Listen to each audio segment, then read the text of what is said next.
Nefes yolum kısa tanıydı, ayaklarım ağrı tanıydı. Assalamu alaykum. Müyəssər Atacanova klinikasına xoş gəlibsiz. Birinci növbətdə xalqımıza özünüzü danışdırsanız.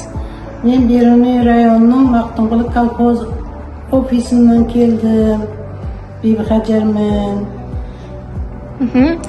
Bizəni klinikamıza gələndən keyin özünüzdən özgərişləri sezdiniz, nişik muammo bilan gəldiniz. Bu klinika gelgenim maksatı YouTube'da görüp ayakım, nefes yolum kısa tanıydı, ayaklarım ağrı tanıydı. Sana gelip edim. Klinikadım zor eken. Ne 3 gün oldu bugün gelgenime.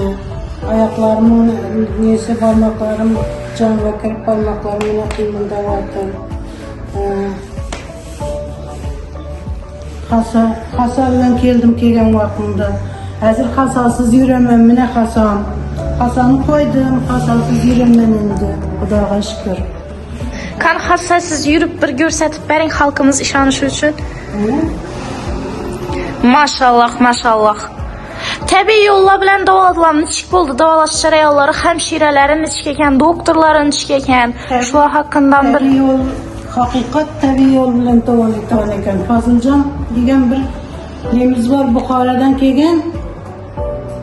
Yağlar bilen, fizyoterapiya bilen tavalıktan eken. Müyəssər Atacanova özüm biyatoku bilen tavalıktan eken. Tüm zor eken. Her gün qarıydıları, işçileri de yaxşı eken, muamelesi yaxşı eken. Yine Müyəssər degen nesi var, ondan Sayyara degen kızımız var. Bostan degen kızımız var, masajist. Bizlərə heç qanday danış, qarandaş yeriz yok axı. Bu aktivlərinizin həmməsini özünüz. Çünki öngüldə aytıb durubsuz, yine hakikatdan yaxşı oldular bizəni klinikamıza gəlib. Başqa doktorlara barğanızda ne dediler sen? Təşxis koydular, davalab bildiler mi sizin? Şundan bir kıskaça aytıb bilsiniz. Ben 5 yıl aldım. İnsut bulğan vaxtımda üniversiteye geldim. Davleniyemi ölçek, davleniyem var eken deyip davleniyeme qaraydılar. Davleniyem yaxşı normallaştırdı. Bırak ayağıma hiç tesiri değmedi onun. Ayağınız gündən günə ağırlaşıb baraverdi, xasiyyəti yanıb qaldınız. Ayağıma dava tapamadım. Ayağım şundan keyin hasalatığım oldu, 3 yıl oldu. Hasalı alğanıma şörge gelip hasanın önüne taşlavatırım anastasın. Oldu. Hasasız yürütme. Başqa adamlara tövsiyə etəsiniz bizə? Yetemem tavsiye. Şörge kesinler. Şörgen şifa tapsınlar.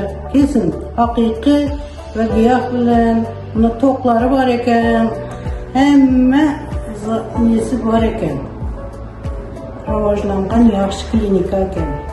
Yaxşı əsəbki, sizəm kətdəkən rəhmət. Xuda xalasa bizəni klinikamızda bundan zor olub çıxas, yüzləriz yaldırab durubdu, yine xoşray bol.